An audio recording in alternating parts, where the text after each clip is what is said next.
नमस्कार मित्रांनो, मी भूषण रमेश महाजन नाशिक।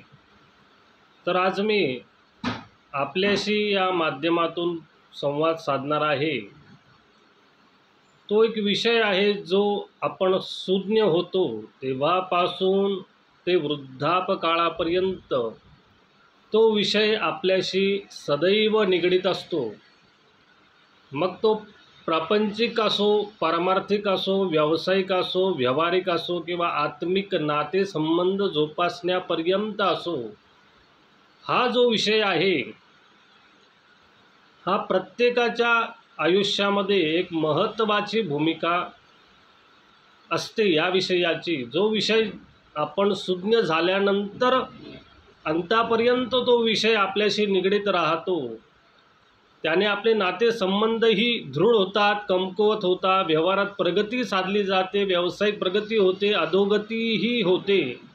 एकूणच आयुष्याबाबतीत आपण जे काही आपल्या हिताचे अहिताचे निर्णय घेतो, निश्चय घेतो, ते निश्चय आपण कसे घेतले पाहिजे किंवा आयुष्याबाबतीतला सकारात्मक निश्चय कसा करावा किंवा कुठली परिस्थिती उत्तम निश्चय घेण्यासाठी योग्य असते, त्याविषयी मी आपल्याशी संवाद साधणार आहे। आजचा विषय म्हणजे निश्चय कसा करावा, कसा केला पाहिजे, कसा केला जातो। थोडक्यात निश्चय या विषयावर मी आपल्याशी संवाद साधणार आहे। मग निश्चय करावा, आयुष्याबाबतीत काहीतरी सकारात्मक पाऊल उचलावं असा निश्चय करणं हे आपल्या मनामध्ये येणं हीच आपल्या प्रगतीची सुरुवात असते। निश्चय आपण आयुष्याबाबतीत काहीतरी करावा हे मनात येणं, तिथूनच मार्गाला उपरती मिळायला सुरुवात होते। म्हणजेच निश्चय अंतरी मार्गोपरती, सम्यक आत्मस्थिती मनासवेची। निश्चयो अंतरी आपण आयुष्याबाबतीत काहीतरी सकारात्मक निश्चय करावा हे मनामध्ये येणं, तिथूनच पुढे प्रगतीला मार्गोपरती आपल्याला मिळते। कुठलंही कर्म घडायच्या आधी आपल्या मनात यावं लागतं, मनात घडतं, तिथून पुढे कृती घडली जाते। मग निश्चय करावा हे मनात येणं ही आपली प्रगतीची पहिली सुरुवात असते। मग निश्चय कुठल्या परिस्थितीत घेतला जातो की परिस्थिती अनुकूल कशी होते, केव्हा निर्णय घ्यायचा आयुष्याबाबतीत, तर सम्यक आत्मस्थिती मनासवेची। सम्यक आत्मस्थिती, आपली आत्मस्थिती आपण अंतरातून सम्यक म्हणजे समप्रमाणात जेव्हा असतो आणि आपलं मन त्या निश्चयाबाबतीत आपल्या सोबत असतं मनासवेची, तेव्हा आपण आयुष्याबाबतीत घेतलेला निश्चय दृढ राहतो, तिथून प्रगतीला सुरुवात होते। आत्मस्थिती रूपाने आपण सम्यक सावध असलं पाहिजे आणि मन आपल्या सोबत पाहिजे त्या निश्चया संबंधानं, तेव्हा निश्चय घ्यावा, तो निश्चय फलदायी ठरतो। मग निश्चय घेण्यासाठी कुठला मुहूर्त पावा का, तर निश्चये मुहूर्त पाहून न करी, मनस्थिते लक्षणी निर्णया घेसी। कुठलाही निश्चय घेताना आपण कुठलाही मुहूर्त पाहायची गरज नसते। मग काय बघायचं की आयुष्याबाबतीत सकारात्मक निर्णय आपण घेऊ शकू, तर मनस्थिते लक्षणी निर्णय घेसी, निश्चया घेसी। आपली मनस्थिती कशी आहे त्या निश्चयाबाबतीत, ती मनस्थिती उत्तम प्रकारची असेल तर आयुष्याबाबतीत तो घेतलेला निश्चय योग्य ठरतो। जेव्हा आपली मनस्थिती ही सुस्थितीत असते, तेव्हा तो निश्चय आपण आयुष्याबाबतीत घेऊ शकतो। त्याला मुहूर्त बघायची गरज नाही। मुहूर्त पाहून न करता मनाची स्थिती आपली कशी आहे त्या निश्चयाबाबतीत खरी ठरते। हे निश्चय व्यावहारिक व्यावसायिक आहे। छोट्या छोट्या गोष्टींमधले निश्चय कसे घ्यावे, कसा घेतला जातो यावर आपण संवाद साधतोय। मग कोणाला साक्षी ठेवून निश्चय करावा का आता, तर साक्षी ठेवून जो करे निश्चय आत्मप्रेरित न तो ठामपण नाही। निश्चय करताना घेताना कोणालाही साक्षीला ठेवायची आवश्यकता नाही, ठेवू नये। साक्षीस ठेवून घेतलेला निश्चय पार होत नाही।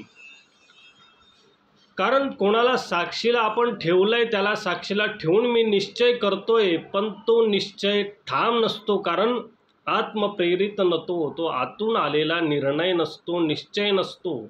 फक्त साक्षीपुरता आपण तिथे हो म्हणतो, निश्चय करतो. पण त्या व्यक्तीची पाठ फिरली की आपण निश्चय सोडून देतो. पुन्हा पुन्हा निश्चय मग आपल्याला करावा लागतो, कारण निश्चय हा अंतरातून आलेला नसतो. जो अंतरातून निश्चय येतो, निर्णय येतो, तोच निर्णय, त्यावर आपण ठाम राहू शकतो. कोणाला साक्षी ठेवून आपण निश्चय केला तर पाठ फिरली, पुन्हा निश्चय केला, पुन्हा दुसऱ्या दिवशी एका दुसऱ्याला साक्षीला ठेवलं, अशा प्रकारे घेतलेला निश्चय आयुष्याबाबतीत फलदायी ठरत नाही, त्यातून काहीही फायदा होत नाही. पण तो निर्णय जर आत्मप्रेरित असेल तर नक्की आयुष्यामध्ये फायदा आपला होत असतो त्या निश्चयाने. मग साक्षी कोणाला ठेवायचं नाही, मग साक्षी ठेवून निर्णय घ्यावा का? मग कोणाला साक्षी ठेवावं? तर आत्मसाक्षी बिन साक्षीस न कोणी, तेची आत्मतत्व निश्चया पार करी. कुठलाही निश्चय घेताना आपण स्वतः साक्षीस राहावं, अन्य कोणाची साक्ष तिथे घेऊ नये. थोडक्यात त्या निश्चयाची पूर्ण जबाबदारी आपण घेतली पाहिजे, तरच तो निश्चय पार होतो. मग कोण निश्चय पार करतं? तर आपण स्वतः जबाबदारी घेतल्यामुळे आपलं आत्मतत्व तो निश्चय पार करण्यास आपली मदत करतं. म्हणजे आपणच आपणाशी मदत करतो. निश्चय घेताना आपण स्वतः घेतला, स्वतः साक्ष असेल तर त्या निश्चयाची जबाबदारी आपण स्वतः घेतो. जबाबदारी आपण घेतल्यामुळे आपलं आत्मतत्व ते निर्णय पार करतं, त्यातून प्रगतीला सुरुवात होत असते. मग निर्णय आत्मतत्वाशी तडजोड करूनही घेऊ नये.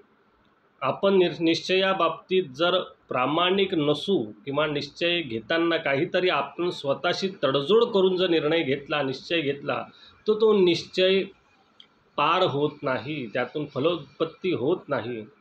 कारण आपण आपल्या स्वतःशी तडजोड केलेला निर्णय, निश्चय हा पार होऊ शकत नाही. एकामागून एक निश्चय आपण घ्यावे लागतात आपल्याला, कारण आपण तडजोड करून घेतलेला निश्चय हा कायम टिकणारा नसतो. तडजोड करून निश्चय करू नये, त्यातून तो निश्चयावर ठाम पण राहत नाही, त्यातून उत्पत्तीही होत नाही. मग पुन्हा मागुती निश्चय करती, मग एकामागून एक निश्चय चालतात. म्हणून आत्मतत्वाशी स्वतःशी तडजोड करून आयुष्याबाबतीत कुठलाही निश्चय करू नये. तो निश्चय पार होत नाही, फलदायी ठरत नाही. मग निश्चय घेताना मनस्थिती उत्तम असेल, उत्तम प्रकारे आत्मतत्वाची साथ असेल, आपण जबाबदारी घ्यायला तयार असू, तेव्हा ती वेळ निश्चय घ्यायची असते. तेव्हा आपण आयुष्याबाबतीत निश्चय घेऊ शकतो. आणि अशा वेळी घेतलेला आयुष्याबाबतीतला निश्चय हा अंतापर्यंत निभवी. मग अंतापर्यंत त्या निश्चयावर व्यक्ती ठाम राहते आणि अशा निश्चयातून आपली आध्यात्मिक, प्रापंचिक, पारमार्थिक, व्यावहारिक प्रगती होत असते. मग निश्चय कसा करावा या बाबतीत मी माझं विवेचन आपल्यासमोर सादर केलं. धन्यवाद.